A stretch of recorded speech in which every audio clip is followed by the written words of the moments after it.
Live from Lagos, Nigeria, welcome to News Central Now on News Central Television. I am Dapo Adegboye. We begin the news in West Africa, where Nigerian President Muhammadu Buhari, together with his counterparts from Ghana, Togo, Senegal, Niger and Chad, have commissioned the Dangote Petroleum Refinery and Petrochemicals, the world's largest single-train refinery in Ibeju-Lekki, Lagos State, in the country's southwest, earlier today. Now, Dangote's Petroleum Refinery is planned to cover the needs of Nigerian consumers as well as those of neighboring countries, while also enabling exports outside the African continent. The refinery will help to promote the African Continental Free Trading Area, as over 50 countries in the trading bloc rely on imported refined petroleum products. The startup of the massive project is intended to signal Nigeria's departure from the League of all rich nations that are significant importers of petroleum products. News Central's Adesewa Odusoga, who is covering this story, joins us now for more on this development. Shewa, thank you so much for your time. And of course, just quickly, we understand that, of course, this mega event has been well attended by the President of Nigeria and 5 other African presidents. Would you like to, keep us up to speed as regards what is happening right now, what to expect from the newly commissioned refinery?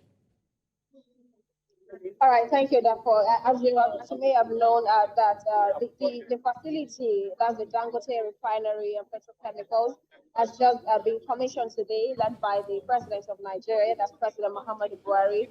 Also here present was the proprietor, Aliko Dangote, as well as some governors of the 36 states of Nigeria. Also, we also had in attendance leaders of different African countries, from Senegal, Togo, Ghana, Niger, and even Chad, who was also represented by his brother. We also had some senators right here present. Sitting senators, I beg your pardon. We also had the vice president-elect representing the president-elect, Asiwaju Bola Ahmed Tinubu, that's the vice president-elect, Kasim Shettima. Well, the refinery is quite historic for Nigeria, if you ask me, because it's expected to actually produce about 650,000 barrels per day, and that is the world's largest single-train refinery in the world, and that's a really, really big feat for Nigeria. It's also expected to create about 100,000 jobs, direct and indirect jobs. Currently, we have about over 30,000 Nigerians currently working here. And according to Aliko Dangote, he said that about 97% of those working here have just I'm Nigerians, just 3% are from foreign expatriates working at the refinery. The refinery is also expected to serve not just Nigeria, but Africa at large and other continents expanding to Asia. America. It's also expected to put Nigeria in a very global perspective as one of the biggest oil sectors in the world. The refinery will be serving the over 20,000 fuel stations in Nigeria, as I mentioned earlier, and then it's expected to also increase the foreign reserves in the country because we are expected to export more petroleum products outside Nigeria.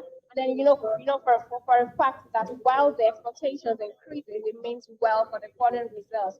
So, it's also producing over 112,000 megawatts. So what this means is that Nigeria's energy sector, oil sector, as well as the economy, talking about the foreign reserves, is going to, it's going to be in a very good shape, just at the commencement of this refinery. There are a number of other good things to talk about in this refinery. All right. So much has been said concerning the impact on the economy. But one other question that, is in the minds of many Nigerians has to do with the availability of the product itself, talking about petrol in the Nigerian market. We've seen in Nigeria in the past where there has been fuel scarcity. Now, one question is, do you think the refinery would also, to a very large extent, in reality address the issue of fuel scarcity that has been experienced in the past?